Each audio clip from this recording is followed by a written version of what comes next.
Армысыздар әріптестер. Мен қазір Жетісу облысында Қапал мен Арасаның ортасындағы күре жолдың жанында тұрмын. Мынау Жетісу алатауы, мынау шығыстан батысқа қарай созылып жатқан. Міне Жетісу алатауы. Мына жақта Қапал орналасқан, мынау ортадағы күре жол. Күре жол жатыр. Осы жерде тұрмын мен қазір. Бұл жерде келу себебім, бұл жерде тарихи тұлғаның зиратына келіп тұрмын мен қазір. Соңғы ханымыз Кенесары ханның кегін қайтарған қазақтың батыры Дөсетұлы Тәнеке батырдың зиратына келіп тұрмын мен. Көп жігіттер білмейді екен. Кенесары ханның кегін қайтарылған. Қазақ ешкімге де есесін жібермеген халық қой. Осы бабамыз осы жерден 20 мың қолмен барып шапқан дейді. Кенесарын жазалағандарды. Міне. Абай тывын жігіттері де осы жерде келіп осы естіп таң қалып жатыр, неғып айтпайсыңдар деп. Біз де білмей жүрміз деп. Міне. Құран бақыштап тұрамыз жолдан өткен кезде. Үлкен күмбез болған кезінде бір бұрышы ғана қалған ғой міне. Дөсетұлы Тәнеке батыр. Азан шақырып қойған аты Нұралы. Осындай әйгілі батырымыз жатыр бұл жерде. Зерттеуші Пантусовтың зерттеулерінде 19 ғасырда зерттеген. Сол кезде мына жерде үлкен күмбездер тұрған. Үлкен үш қабатты үйдің бойымен бірдей зираттар тұрған екен. Мына видеоның астына салам мен. Соң кейін тарихымызда көбінесе жер атаулар сөйлейді ғой. Мына Алатаудың бер жағында мына соткадан кішкентай болып көрініп тұр қазір. Үлкен тау негізі Баян жүрек деген тау мынау бер жағында жатқан. Баян жүрек тауы, ар жағында Алатау.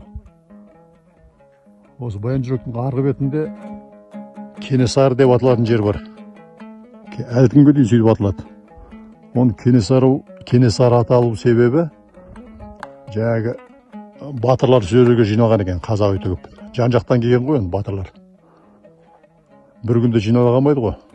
Бір-екі ай жатты ма екен, кім біледі. Өстіп 20 мың қол жиналып, сөйтіп Алатауды асып ары қарай барып қырғыз шапқан дейді.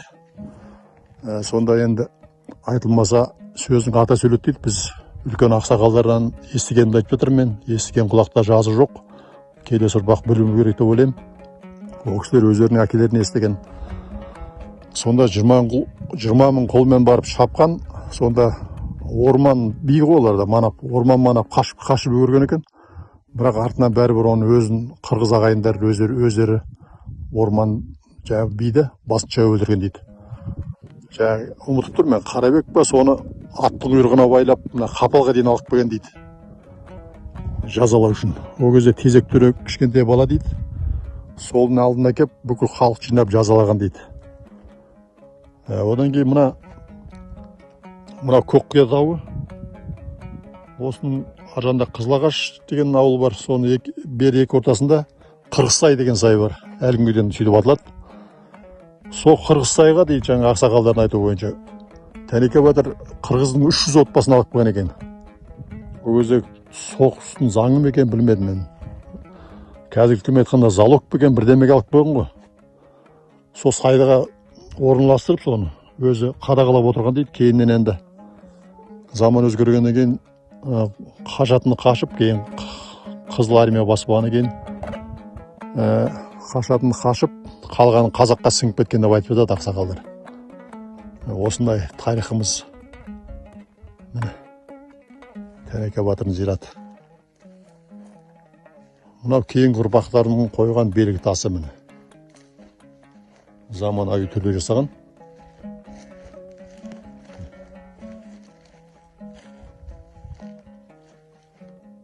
Суретші болғаннан кейін тарихымызды білуіміз керек қой. Кенесарының портретін салатқан жігіттер бар, солар тарихымызды зерттеп біліп атса соған көмек болады деген сияқты айтып жатырмын да мен. Мына жерде басқа ұрпақтардың қорымы мынау. осы батырдың. Осындай батыр. Пантусовтың зерттеуінде айтады, жаңағы осы зираттың жанында түскен суреті бар. Осы жерде таң балтас деген нері бар тауда. Соны зерттеген екен, сонда ұрпақтарынан сұрап білген ғой. Ұрпағы көп болған бұл батырдың. 12 әйелі болған екен, Кенеке батырда сол заманда. Жаугершілік заман ғой ол кезде. Бұлар көп болу керек.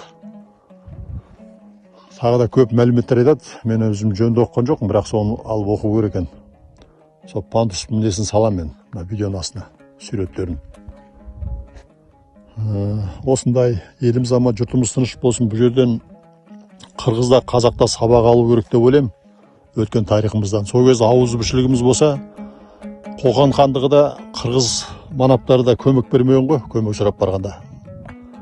Наоборот, сататындар көбейіп кеткен. Сөйтіп жалғыз қалған. Сол кезде біріксе, бүйтіп отарлаушы елге айналмаушы едік деп ойлаймын да.